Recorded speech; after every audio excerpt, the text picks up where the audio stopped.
Sed. Somos 8.000 millones de sedientos en el mundo. Escurro el poema y salen unas pocas gotas. Abro el grifo. En otro relato, Imani camina 10 kilómetros en busca de agua potable. Hoy, la niña de 8 años esquiva peligros. No se deslizan por el suelo ni caen de los árboles. Con indulgencia, escurro otra vez el poema a la orilla del mar y de nuevo solo unas pocas gotas. Me junto con otras mujeres, destilamos los libros, las historias, las palabras. Tejemos el párrafo inicial de una parábola, del mar que no quiso ir a la guerra. Somos 8.000 millones de sedientos en el mundo. Este es un poema de Julia Díaz Santa con el cual quisimos abrir este reportaje.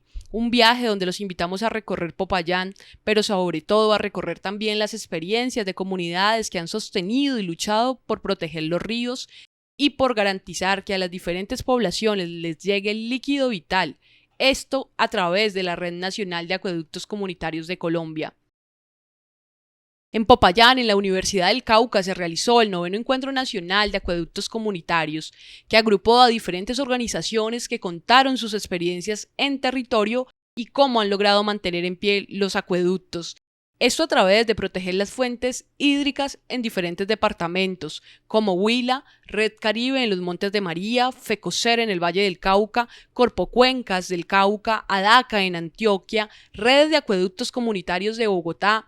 También asistieron integrantes de acueductos comunitarios de Boyacá, Guaviare, Casanare, Villavicencio, Arauca, entre otros. El referendo por el agua, una campaña que se realizó desde el año 2005 hasta el 2009 por organizaciones ambientalistas de Colombia, precisamente ante la preocupación de la privatización de las fuentes de agua y del servicio público de agua, surge pues esta iniciativa que se denominó referendo y que con más de casi 2,5 millones de firmas trató de hacer una reforma constitucional. En el periodo de esa campaña nacional surge, digamos, el actor comunitario, los acueductos comunitarios se vincularon masivamente al referendo del agua y claro, vimos allí como el despertar de la gestión comunitaria del agua en Colombia, porque miles y miles de organizaciones en la ruralidad y en las bordes de Ciudad de Colombia brindan de manera comunitaria y solidaria el servicio de agua a sus comunidades mediante las asociaciones sin ánimo de lucro, que tienen diversas formas pues, jurídicas y asociativas, que no son reconocidas en el ordenamiento jurídico de Colombia y que precisamente desde ese momento nos dimos cuenta que la ley 142 del 94 era una legislación destinada a las empresas mixtas, a las empresas públicas ya concebidas como industriales y comerciales del Estado y a la empresa privada, pero querían meter en ese ropaje a los acueductos veredales, a los acueductos barriales, y ese no es el ropaje que les sirve, y de ahí pues deviene toda una lucha por, digamos, suplir esa falla de reconocimiento, buscar el reconocimiento de las particularidades y la complejidad y la diversidad de la gestión comunitaria del agua, que como te digo, si tenemos 35.000 veredas en Colombia y yo no sé cuántos barrios populares, allí están los gestores comunitarios del agua, lo que llamamos familiarmente los acueductos comunitarios, brindando esa posibilidad de que la gente acceda al agua, que desde 2010 es un derecho humano fundamental según la resolución de las Naciones Unidas que determinó esto. Y hemos avanzado mucho en que se reconozca que las comunidades tienen derecho a autoabastecerse de agua según sus usos y costumbres, según su cultura propia, según las características del ecosistema, y que en vez de pretender empresarizar las comunidades organizadas, lo que hay es que fortalecer esa gran cantidad de organizaciones que entre otras cosas son las claves para los retos que hoy tenemos con el cambio climático, con la situación de crisis ambiental.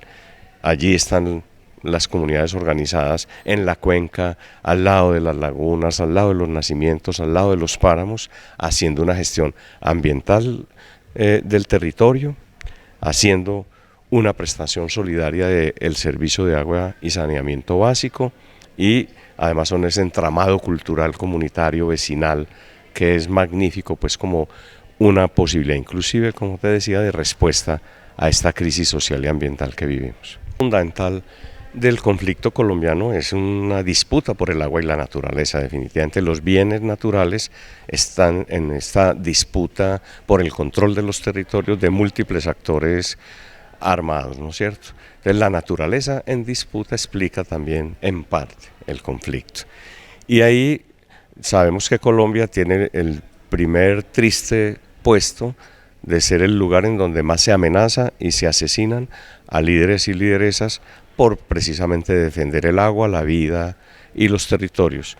Pues la red trata de ser, digamos, una red que también pone en el centro el cuidado de nuestros compañeros y compañeras, el cuidado de las organizaciones, el cuidado del agua y el cuidado del territorio.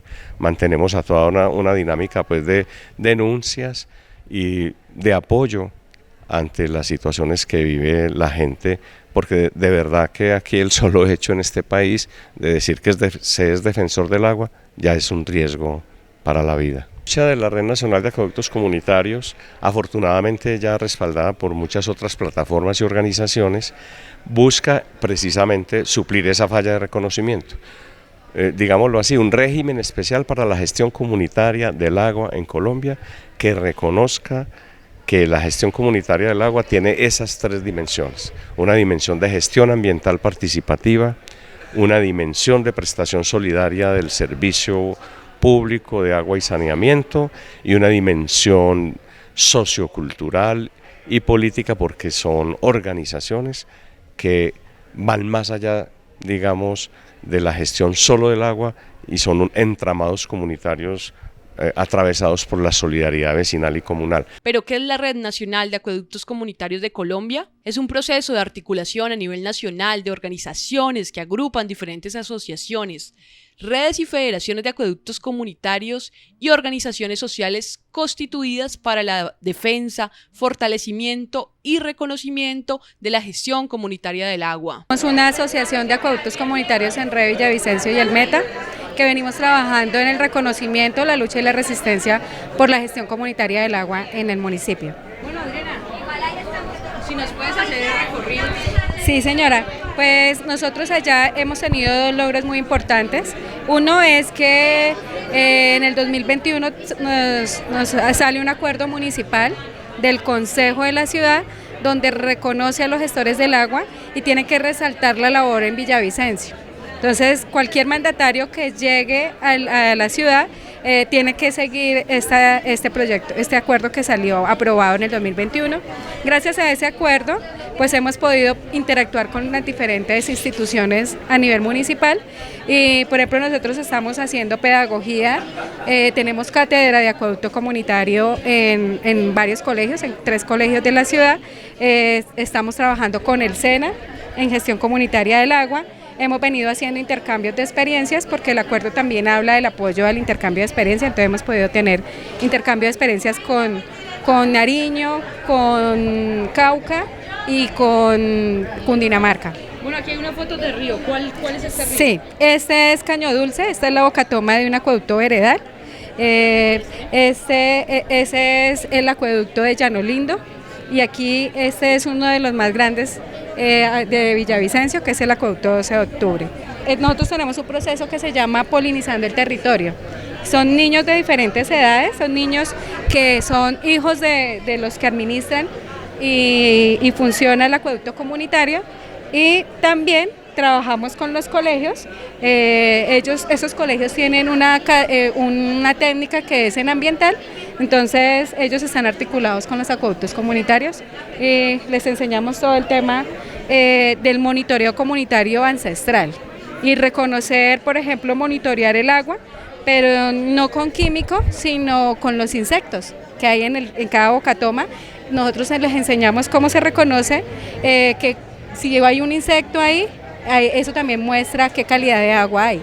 Entonces, les hemos venido enseñando esas prácticas ancestrales. Por ejemplo, aquí les estamos enseñando a monitorear el caudal del agua, porque como es diferente en temporada de invierno a temporada seca, entonces aquí les estamos enseñando cómo se mide el caudal del agua para saber si estamos cuidando o no estamos cuidando la cuenca.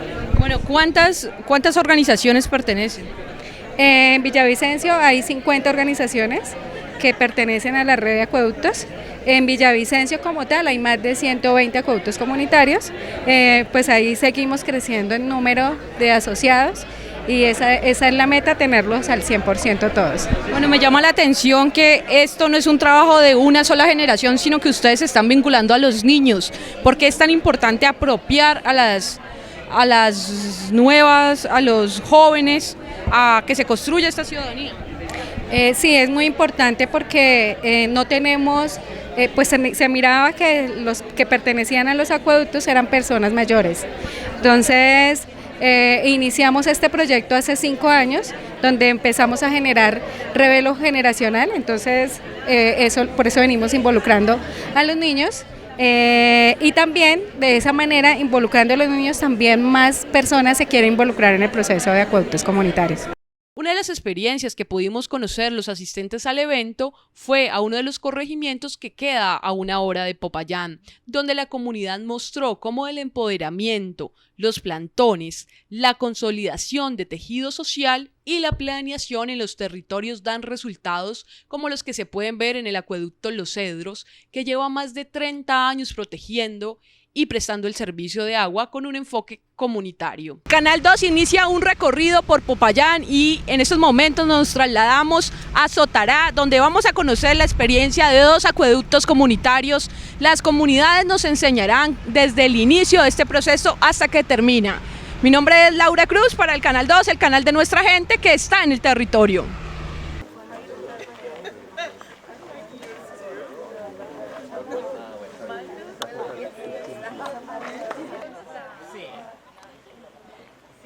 El Canal 2 llegó al territorio de Popayán. En estos momentos nos encontramos en un corregimiento que se llama Sotará, que queda aproximadamente a 40 minutos de Popayán. Estamos llegando a una planta de tratamiento, un acueducto comunitario en este corregimiento para mostrarles a ustedes todo el proceso que hay detrás de este trabajo comunitario. Tenemos 150 kilómetros de redes entre conducción, distribución y domiciliarias, para 26 veredas en el municipio de Altambo y 2 veredas en el municipio de Timbío. 1.800 familias usuarias y un cálculo aproximado de 14.000 personas que consumen el agua. Me gustaría que nos contara a los televidentes la diferencia entre una tarifa plena y micromedición y por qué decidieron hacer este cambio hace 4 años. Bueno, la tarifa plena estuvo alrededor de 20 años en el acueducto. Es decir, que el usuario pagaba lo que se había estipulado como tarifa plena, es decir, un valor único para todos, independientemente de los metros cúbicos que consumiera la familia. Pero pasado ese tiempo vimos problemático el tema porque algunas familias consumían más y pagaban pues obviamente muy poquito, mientras que familias que consumían muy poco pues se veía un trato injusto a la hora de pagar. Entonces, en eventos asamblearios se determina que el único mecanismo que pudiera controlar ese tema era el micromedidor. Pero las familias acostumbradas a tener un uso como el que le he contado, de uso sin medida del agua, pues se opusieron. Pero finalmente, con un trabajo constante con la comunidad en las veredas, con los usuarios, se pudo constatar que era un instrumento de justicia a la hora de cobrar el consumo. Y entonces ahora se cobra, según lo que nos muestra el medidor, las familias ya nos hemos adecuado al asunto y entonces ya tenemos claro que hasta los 13 metros voy a tener un consumo que incluso el Estado a través de la alcaldía le destina un subsidio, que es un subsidio del 38% de ese consumo. Y el restante porcentaje lo paga el usuario. Bueno, es decir, son 13 metros cúbicos por mes por familia. Quería preguntarle, ¿ustedes por qué no han querido expandir? Usted ahorita explicaba que la CREAT les decía que abrieran como el comercio. Digamos que estamos obedeciendo un mandato de la comunidad fundadora del acueducto. La comunidad fundadora del acueducto la constituyen campesinos que dijimos en ese momento vamos a construir un acueducto para nuestra familia. Y entonces el mandato dice que esta familia ya va creciendo, que tiene otros miembros que ya son familias y que entonces hay que garantizar que los hijos, los nietos de esas familias fundadoras tengan servicio. Por lo tanto, abrir la puerta hacia otras posibilidades comerciales, primero no está en nuestro lenguaje que el agua sea un elemento comercial. Segundo, que al hacerlo entonces abriríamos la puerta para que urbanizaciones, grandes productores agrícolas y pecuarios pudieran llegar a la zona y entonces el agua que ya es insuficiente por el crecimiento actual, pues sería afectar a familias que seguramente ya no les llega el agua en la continuidad y en la calidad que se requiere. Entonces no estamos, digamos, en contra de de la ley, pero aplicamos un concepto común que si las familias actuales están ya con deficiencia de agua, si ampliamos, pues la deficiencia va a ser mayor y vamos a tener muchas reclamaciones de parte de la gente que fundó este acueducto. Bueno, hablando de que el agua se agote, hay mineras, hay diferentes empresas, el monocultivo. Ustedes como tienen a Cartón Colombia muy cerca, ¿cómo han logrado que el acueducto sobreviva casi 3 décadas luchando contra todos estos impactos ambientales y además con la carga pues económica que quieren las empresas, ¿no? Que quieren sacar del territorio el agua? Bueno, digamos que los trabajos de restauración y mantenimiento de la cuenca, que es entre otras bastante grande, son 2.300 hectáreas, comunitariamente el acueducto tiene en este momento 87 hectáreas totalmente restauradas en los puntos claves para garantizar el agua en el río Los Cedros. Pero siendo una cuenca tan grande, pues indudablemente hay que tener relación con otros actores, las mismas juntas de acción comunal, las comunidades que están asentadas en la cuenca, las empresas comerciales, en este caso Cartón Colombia, en donde ha sido más bien, digamos, la expresión legal, los jueces, los que le han indicado a la empresa que debe de respetar las rondas hídricas, porque en los lugares donde ellos tienen sus cultivos, pues obviamente podía darse afectaciones a las cuencas, no solo la del acueducto Los Cedros, también estamos hablando de otras cuencas que hacen parte de un proceso en el cual estamos aquí en el Cauca, que se llama Corprocuencas, en donde sí hay una discusión frente a los cultivos monopólicos, en este caso forestales. También vemos una presencia importante de los cultivos de aguacate, haz, y estas empresas y estos proyectos en conversa constante para evitar que afecten, por un lado con deforestación, pero por otro lado con la aplicación de elementos químicos en el control de plagas y enfermedades de estos cultivos que afectarían obviamente el líquido, el agua. Bueno, quería preguntarle cuál es el cargo fijo para los residuos acá. Acá estamos en un cargo fijo de 6.700 pesos actualmente, y es lo que está vigente y determinado por la Asamblea y que es de conocimiento de las entidades que hacen la vigilancia y control. Bueno, pero estaba en 2.700, ¿por qué cambió? Bueno, allí hay un hecho que es bueno comentar, y es que cuando la CRA determina la resolución 825, después de hacer las ecuaciones encontramos que el cargo fijo, como usted dice, que estaba en 2.700, pasa a 6.000, a más de 6.000 pesos. Ese momento reaccionó la comunidad usuaria y se opuso a que ese cargo fijo tuviera esa alza, porque afectaba a familias que les es difícil pagar Le puedo poner un ejemplo, familias que les es difícil pagar 5 o 6 mil pesos de servicio en el mes. Entonces, lo que se hace es que se le solicita a la superintendencia y a la CRA tener en cuenta que un buen número de familias de este acueducto no podían pagar. Entonces se firma un gran oficio, se envía un oficio con muchas firmas, y se solicita que se tenga en cuenta otra forma para calcular la tarifa. Y aparece una resolución que es la 844, en la cual se determina el factor de progresividad. Es decir, que hace 4 años, 5 años atrás, vamos subiendo cada semestre hasta llegar al tope de los 6.400 pesos que hoy se cobra, y no ha tenido alza a pesar de la pandemia, porque después de la pandemia todos los elementos que se utilizan en la operación del acueducto, tuberías y todos los elementos que se necesitan aquí para potabilizar, se triplicaron los precios. Entonces hemos tenido que hacer un ajuste administrativo de tal manera que esa alza que se ha dado en los elementos de potabilizar y en los elementos de operar el acueducto no afecten vía tarifa a los usuarios. Bueno, para terminar, me gustaría, ahorita está cursando la ley del agua en el Congreso. ¿Por qué es importante que Colombia tenga esta ley?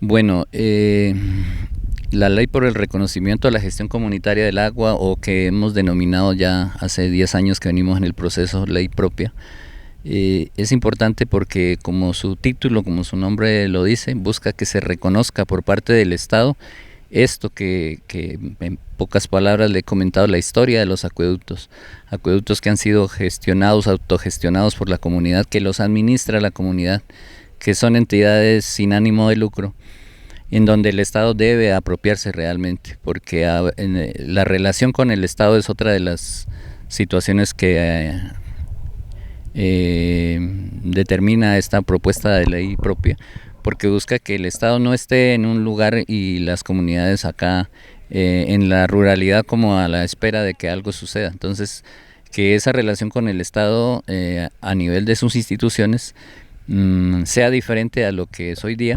También que el control y la vigilancia exista, pero no de la manera que es actualmente, que es buscando sancionar a los acueductos comunitarios que incumplen ciertas normas y ciertos trámites, porque si bien es cierto, no desconocemos que debe haber revisión, que debe haber vigilancia.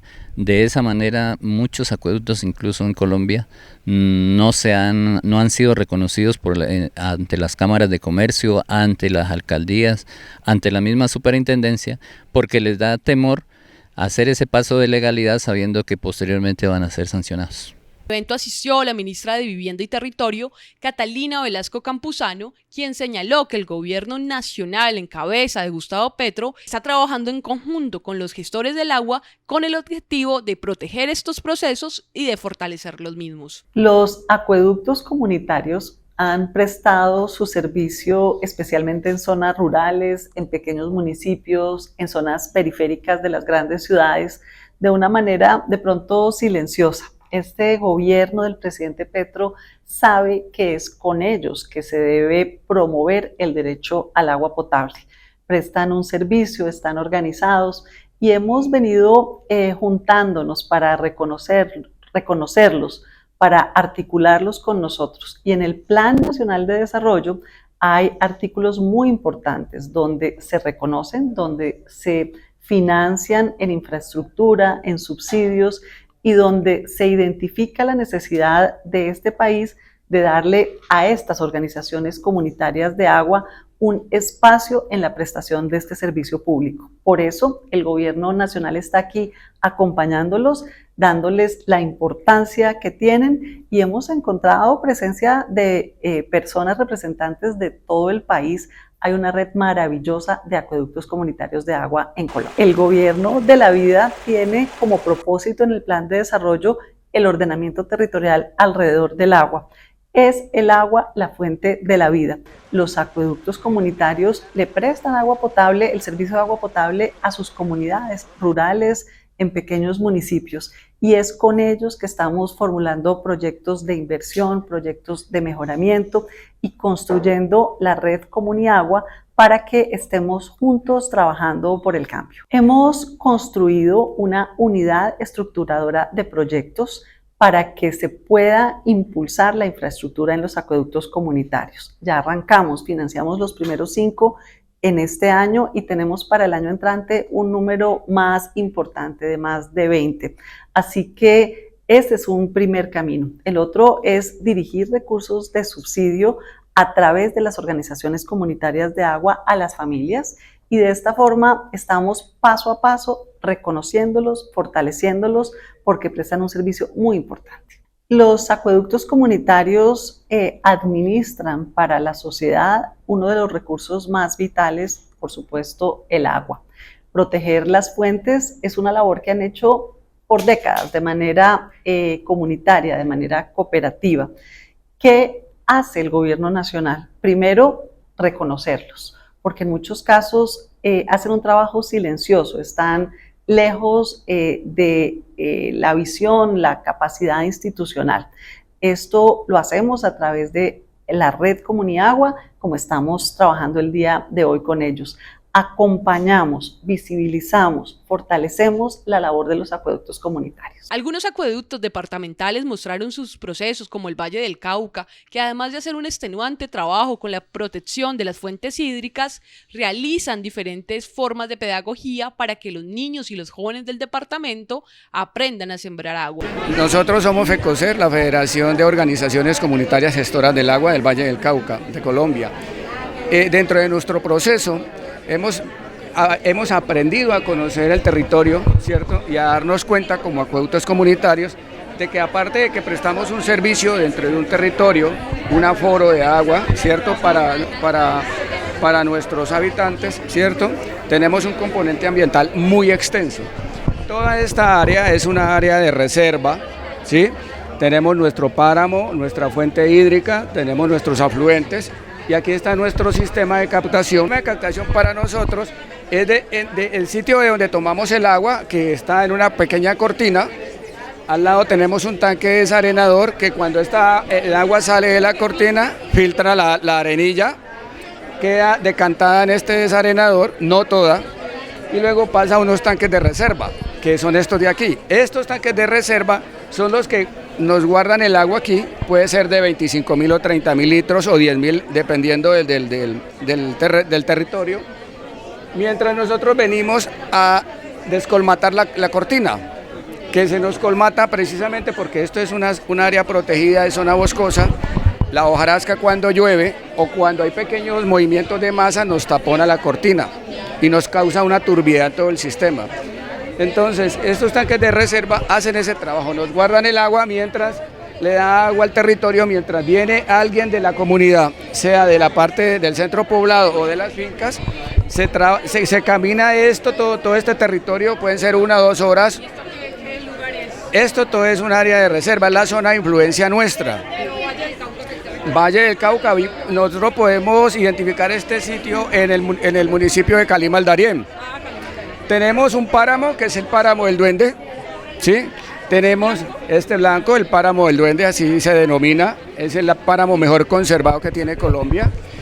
Tenemos igualmente muchas montañas, tenemos la alta montaña, la media montaña y ya la baja montaña, ¿sí? Entonces hemos aprendido que nosotros, los acueductos rurales, no solamente manejamos la tubería, la red de distribución, sí, y nos hacemos como comunidades que autogestionamos el agua, nos asumimos la responsabilidad, donde tienen 200 familias, 100 familias, 50 familias, hay otros más pequeñitos, digamos de 30 familias o 10 familias. Entonces, volviendo a lo que te decía, ya nosotros pues igual hacemos todo el trabajo operativo técnico de controlar el agua desde el punto de captación hasta la red de distribución. Pero hemos aprendido que tenemos un componente medioambiental muy amplio, mira todo el componente medioambiental, ¿sí? Nosotros estamos con 4 municipios en la cordillera occidental, ¿sí? En ese orden de ideas, hemos aprendido que debemos conservar también toda esta área, toda. Podemos cuidar el agua aquí, pero si no la conservamos desde acá, si no cuidamos los páramos, si no cuidamos las microcuencas, ¿sí? Pues va a ser muy difícil que hagamos un buen trabajo aquí en este espacio. Y eso el tiro en lo que pasa en Petorca, en Chile, que nosotros cuidábamos el agua. Mira, aquí tengo un mapa de la cuenca del río Petorca. Me faltó dibujar el río y la cuenca, pero ¿qué pasa? Que las comunidades pequeñas funcionaban independientemente y no teníamos la protección, y no tenemos la protección de la cabecera de la cuenca o del origen de las vertientes de las quebradas. Y aquí ustedes sí lo tienen, porque por una sabiduría ecosistémica y ambiental, pero también por algo muy básico, que es que si hay desertificación en esa zona, pierdes capacidad de captar el agua viene más turbia, viene contaminada y al final esa reforestación es muy linda, porque a mí me cuesta mucho convencer en Chile que necesitamos proteger las quebradas y las vertientes y las fuentes de agua para poder captar agua a largo plazo. Lo que se hace es pensar en hacer un pozo rápido, profundo, y si se seca, hacer otro pozo rápido y profundo, y luego hacer otro pozo rápido y profundo. Entonces, me parece muy interesante y rescato mucho y me llevo mucho a eso también. Y nosotros también empezamos justamente a organizarnos como cuenca, no solamente como comuna, sino territorio, que como cuenca, y entendernos parte del río Petorca como de forma fundamental para gestionar el agua potable, como que el agua potable no está separada de la cuenca. No. Y eso lo rescato mucho y eso me lo llevo mucho también. Aquí en Colombia hay una ley que se llama Ley Segunda del año 59. Es una ley que protege todos estos ecosistemas. Y en la ley es muy clara y específica. Aquí no pueden haber sitios de habitación, solamente pajaritos y bosques. Pero si vamos a la realidad, toda esta área, el saldo de los 2.400 hasta la cuota de 2.400 hacia arriba, está deshabitada, o sea, es natural, es reserva. De aquí para acá la zona media sí tiene mucha población, pero hemos aprendido a vivir. ¿Sí? Los que estamos dentro de la zona de amortiguamiento de estas áreas, pues hemos aprendido a convivir con la naturaleza y a protegerla. De igual manera, en la parte de ese lado, pues están las amenazas, y está la tala, está la minería ilegal, está la caza de las especies nativas. Y nosotros como territorio nos toca que estar pendiente de todo lo que pasa en este sector. Aparte de que conservamos el agua, protegemos las áreas de reserva, ¿sí? Pues también cuidamos la fauna, la flora y todos los peligros que nos pueda presentar ahí. El 9º Encuentro Nacional de Acueductos Comunitarios también contó con diferentes invitados internacionales de países como Sudáfrica, donde su representante contó la relación del agua. In South Africa, we have, so in my community, our water comes from the municipality. It's not community run. And so we are very restricted where water is concerned at the moment. Our government is installing water management devices that restricts people to a drip system where there's only water dripping out of the taps. And my organization is the African Water Commons Collective.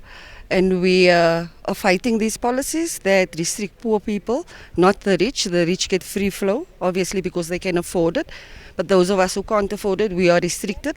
And so this is our struggle at the moment. En su comunidad el agua no es comunitaria, es de gestión municipal, y lo único que tienen como muchas restricciones en el agua del grifo, no para las zonas ricas, sí para la comunidad, y están luchando en contra de eso. Me gustaría preguntarte sobre la camisa y cuál ha sido el papel de las mujeres en esta lucha por el agua. I would like to ask you about your T-shirt. What does it mean, and for the women in the water domain in Africa? I think my T-shirt makes a statement, and it comes from the work that we are doing in the city of Cape Town, where women are leading the struggle. I think it's because women are the ones who feel the pain, when services are not being delivered. So women are the ones that have to cook and clean and, take care of the family. And so they are the ones going out to find water. And so they are the ones most willing to fight the struggle. And honestly, where I come from, women are pretty strong. And so the T-shirt says caution. women crossing the line, because when we speak up, it's considered crossing the line, and we are saying we are not afraid, we are coming, look at my t-shirt, I'm crossing the line. Ella está explicando que la lucha de las mujeres, bueno, como que ellas son las que son responsables de la vida y de cocinar, entonces son las que sufren todos los problemas de no tener acceso al agua, entonces ellas salen a la calle para defender esto. Y están, o sea, la camiseta lo que viene a significar es un poquito es que ellas no tienen miedo y cómo salen a la calle a defender esto. Bolivia y su guerra por el agua en el 2001 en Cochabamba y cómo muchos procesos se podrían perder por los diferentes gobiernos. Hola amigos del Canal 2, el canal de nuestra gente. Hoy el Canal 2 se traslada hasta Popayán para conocer del 9º Encuentro Nacional de Acueductos Comunitarios que se reunieron para hablar de la nueva ley que se está tramitando en el Congreso y también para articular estos procesos de tejido social. Hoy tenemos la fortuna de contar con Óscar Olivera, que viene desde Bolivia, y le vamos a preguntar sobre la experiencia de Cochabamba en el año 2000, donde el presidente de ese entonces quiso privatizar el agua.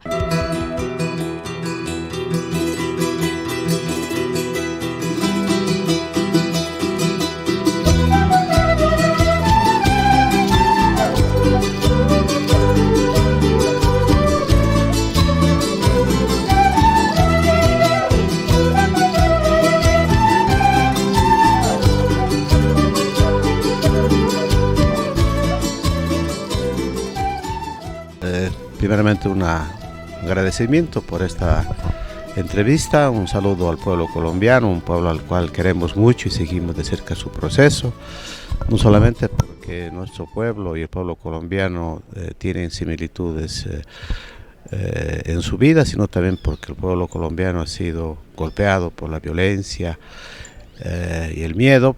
Y bueno, creo que nos alegra mucho que en este momento se vive un proceso de cambios importantes para nuestro pueblo. En realidad en Bolivia, en Cochabamba, se gestó una rebelión popular que permitió desprivatizar el agua. De hecho, el agua, mediante una ley y un contrato de concesión a fines del año 1999, posibilitó la entrega de nuestras fuentes de agua y nuestros acueductos comunitarios y las redes de agua para consumo humano y riego a tres grandes corporaciones a nivel mundial, entre ellos la Bechtel, que es una empresa ligada a la familia Bush, y esto pues generó una articulación del campo y la ciudad que permitió revertir, después de 5 meses de lucha en las calles y en los caminos, que el agua vuelva a manos del pueblo, que el agua se siga viendo como un bien común, que el agua deje de ser una mercancía para enriquecer las cuentas bancarias de estas grandes corporaciones y los políticos que, asociados con estas prácticas de despojo de nuestros pueblos, pues queden relegados a simplemente aceptar la voluntad popular, producto, reitero, de esta movilización, donde los acueductos comunitarios, llamados sistemas comunitarios en Bolivia, posibilitaron como columna vertebral, reitero, de que estas políticas de privatización que experimentaron en Bolivia a través de imposiciones del Banco Mundial puedan ser revertidas, no solamente derrotando con esta movilización popular a estas políticas del Banco Mundial, sino también a los propios partidos en función del gobierno de aquel entonces, a los brazos operativos represivos como el ejército y la policía, y finalmente se vuelva, digamos, a manos de la población el destino y el disfrute de un bien común que la naturaleza de manera absolutamente generosa ha entregado para la reproducción de la vida en todos los ámbitos. Óscar, en estos momentos, ¿cómo está Bolivia en el tema del agua y los acueductos comunitarios? Bueno, yo diría que lastimosamente, pese a que la guerra del agua, esa victoria popular del año 2000, en abril de aquel entonces, haya posibilitado el surgimiento y el ascenso al aparato del Estado del compañero Evo Morales, quien también acompañó diferentes luchas, haya tenido un retroceso después de 23 años. Podemos decir que los acueductos comunitarios prácticamente han sido abandonados por los gobiernos que se sucedieron a partir del año 2006. Esa agenda del agua que nítidamente en la guerra del agua se estableció como un horizonte construido colectivamente, como está ocurriendo acá en Colombia, donde existe esta ley propia, producto de un proceso largo, colectivo, trabajoso, pero muy digno. En Bolivia no se ha podido consolidar una agenda del agua que, por ejemplo, permita tener una ley de agua que establezca esa relación armónica que debería haber entre los seres vivos, que somos beneficiarios, si vale el término decirlo, de esta agua, de este bien común, para que el agua la vida se siga reproduciendo. Los acueductos comunitarios han sido prácticamente abandonados, no hay un fortalecimiento ni acompañamiento de estos sistemas comunitarios que funcionamos de una manera absolutamente, si bien hay autonomía, pero abandonados de todo apoyo técnico, financiero, que nos permita mejorar la gestión del agua, tanto en el campo como en la ciudad, pese a que estos acueductos comunitarios fueron la columna vertebral, reitero, del movimiento que posibilitó la desprivatización del agua. Existe, como en todas partes del mundo, falta de tratamiento de aguas servidas, existe un proceso de producción, particularmente de minerales y monocultivos, en zonas muy importantes donde nace el agua, que está generando un proceso de contaminación, particularmente con metales pesados como el mercurio, el plomo, los insecticidas que se van utilizando en los monocultivos. Y sumado a esto, digamos, el cambio climático que está produciendo una aguda escasez de agua en todo el país. Y yo diría que un 70% de los municipios en todo Bolivia se han declarado en estado de emergencia, justamente no solamente ante la escasez de agua producto del cambio climático, sino también a estos procesos, reitero, de producción clandestina de la minería, la producción de hidrocarburos y los monocultivos de soya y palma, que en este momento se está introduciendo en zonas muy importantes de Bolivia, sumado a esto un proceso acelerado de urbanización de áreas agrícolas y de recarga hídrica, producto de la mercantilización también del agua, que pone en serio riesgo la posibilidad de que el agua llegue a todos y todas. Y un tercer elemento, diría yo, es que a partir de la promulgación de la nueva Constitución Política del Estado Plurinacional, se establece que es una obligación y un deber del Estado el proveer de agua a la población. Esto está siendo utilizado desde el Estado para que los acueductos comunitarios pasen a propiedad estatal, y de una u otra forma, desde nuestra perspectiva, es una especie de privatización de los acueductos comunitarios, donde estos espacios de gestión comunitaria, democrática, transparente, donde no se ve al agua como un servicio, no se ve al agua como una mercancía, sino más bien como una generación de vida y el establecimiento de relaciones armónicas con la naturaleza y de convivencia social entre los seres humanos en estos espacios comunitarios, ahora se conviertan simplemente en espacios absolutamente de relación mercantil. Lo que nos preocupa eso, porque este gobierno que está hoy en el aparato del Estado ha sido producto de este levantamiento popular que, reitero, se recupera el agua para que el agua siga siendo un bien común. Bueno, Oscar, ¿qué experiencias de este Encuentro Nacional de Acueductos usted se lleva para su país? Primero, una experiencia reiterada de un pueblo como el colombiano, que pese a todas sus dificultades, yo diría que en Latinoamérica es el pueblo que más dificultades ha tenido, pero que pese a eso, esa persistencia, esa tosudez en el buen sentido, de que las cosas deben y tienen que cambiar, y que la única forma de cambiar es a través de un proceso que salga desde abajo, donde el poder de transformar las cosas está en la propia gente. Eso me da mucha esperanza, pese al retroceso que se han dado en varios países de Latinoamérica. Estamos hablando de Argentina, de Chile, de Uruguay, del propio Ecuador, donde procesos muy importantes que abrieron los movimientos sociales a través del agua fundamentalmente, hoy estén siendo un poco como delegados o hay un retroceso en las demandas y hay una especie de rompimiento de ese tejido social que de manera muy trabajosa se establecieron en nuestros pueblos. Pero hoy el pueblo colombiano nos muestra de que no podemos bajar la guardia, de que estos procesos, pese a la represión, al miedo, a la violencia, a la pobreza, a la desigualdad, este proceso tiene que seguir caminando.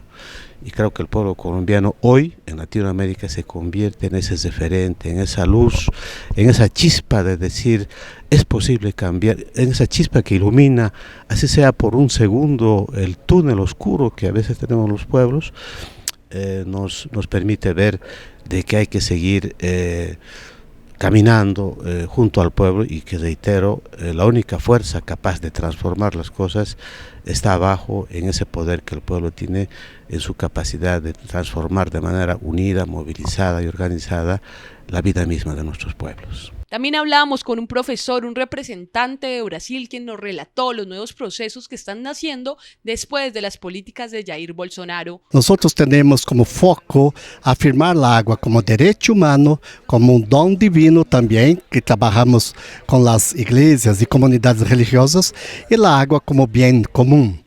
En ese sentido, buscamos de hacer fuerza para que las aguas tengan siempre una gestión comunitaria y que cada vez más se desarrolle la conciencia de que agua no puede ser mercantilizada. Agua como bien común, y hablamos don de Dios o don del divino. Agua debe ser siempre, debe tener deve ser afirmada com uma gratuidade muito importante. Gratuidade no sentido de si necessitamos da infraestrutura necessária para que a água llegue hasta as casas das famílias, pero isso não significa mercantilizar a água.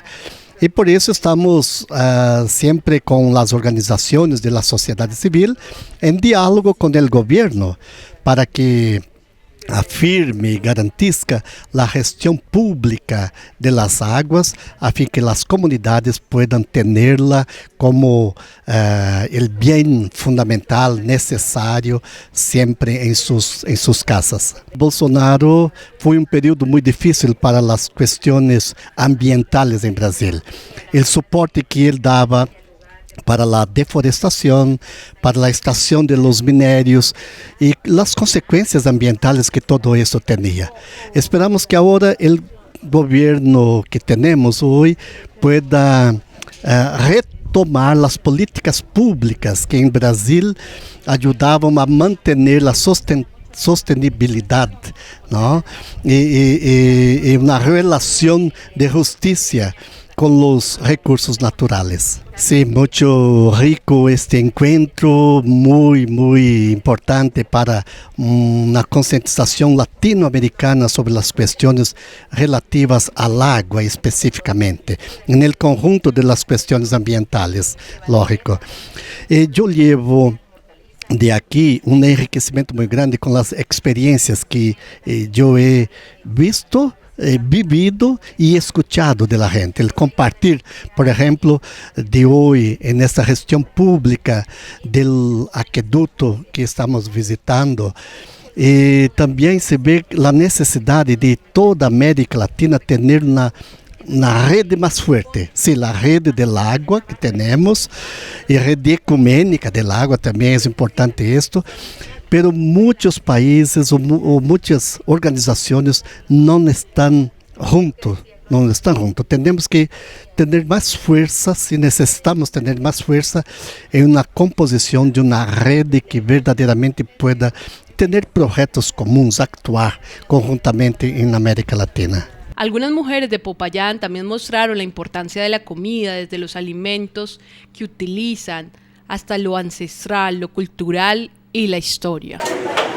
Bueno, después de almuerzo el Canal 2 decidió meterse a la cocina de estas mujeres que en el 9º encuentro de acueductos comunitarios nos están preparando los alimentos y los alimentos acá en este territorio tienen otra connotación.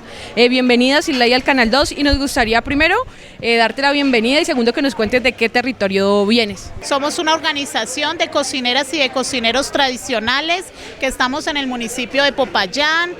Los territorios pues de nuestros compañeros y compañeras son sus cocinas dentro de las plazas de mercado, son los restaurantes populares en las veredas del municipio de Popayán y los comedores populares en los barrios de las diferentes comunas de acá del municipio. Nosotros dentro de Corpo Guardiana el principal requisito es que todos seamos portadores de tradición. Entonces en esa línea pues todos tenemos una mamá, una abuela de los que hemos aprendido el oficio. Para nosotros es primordial poder valorar el oficio de nuestras señoras, porque gracias a ellas es que nosotras, las segundas, las terceras y las cuartas generaciones, pues tenemos hoy en día los saberes y esa es la manera como nosotros le aportamos a la cultura de nuestro país, preservando y promocionando y difundiendo la cocina tradicional de nuestro territorio.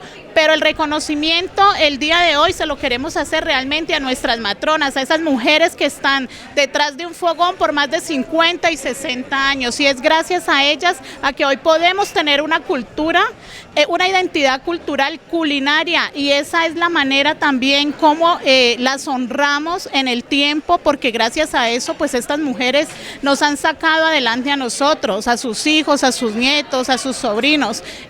Muchos de las segundas y de las terceras generaciones somos hoy en día profesionales, pero porque ha habido una mamá detrás de un fogón preparando alimentos para vender para poder pagar las universidades. En este encuentro participó Corpo Guardianas de Mesa Larga con cocina tradicional. El día de ayer tuvimos empanadas de pipián con ají de maní, tuvimos sopa de arepa. Colombia tiene arepas, nosotros en Popayán tenemos nuestras tortillas que son hechas con maíz capio, son arepas que geográficamente la historia las localiza en una vereda que está muy cerca de Popayán, que es la vereda de Cajete. Allá hay más de 30 sabedoras que llevan salvaguardando los derivados del maíz por más de 100 años, entonces son familias que se han dedicado a producir tortilla, carantanta, envueltos, masas de añejo y gracias a ellas las mujeres que cocinamos en la ciudad de Popayán y las amas de casa pues tenemos esos productos y podemos preparar nuestra sopita de carantanta, nuestra sopa de tortilla. Carantanta es la concha que queda pegada en la paila después de sacar la masa y producir los envueltos y la masa de añejo y con esa concha hacemos nuestra sopa, pero hoy en día, digamos que la innovación es fritarla y pasarla como pasabocas en las reuniones o en los encuentros de amigos. Bueno, esta mañana nos dieron el salpicón que tomaba Simón Bolívar. ¿Cómo es eso? Bueno, nosotros tenemos un salpicón, es el salpicón de Baudilio. La historia o las memorias nos cuentan de que a Simón Bolívar le encantaba, pero lo que hacían nuestros campesinos era traer hielo desde el volcán Puracé y luego nuestras moras de Castilla las molían pues o las trituraban con una piedra, le echaban azúcar, lulo y pues ese es hoy en día porque todavía lo tenemos gracias a familias que también se han encargado de preservarlo, el salpicón de Baudilio y se le coloca guanábana, lima y es súper delicioso, súper refrescante y nos identifica, ese es nuestro salpicón. Estas son las experiencias de diferentes acueductos comunitarios que hay en el país y que mantienen el agua como un derecho vital y no como propiedad. El 9º Encuentro Nacional de Acueductos Comunitarios, si bien mostró las experiencias, hubo intercambios de las mismas y se plantearon los retos para la conservación de las fuentes hídricas y de la vida.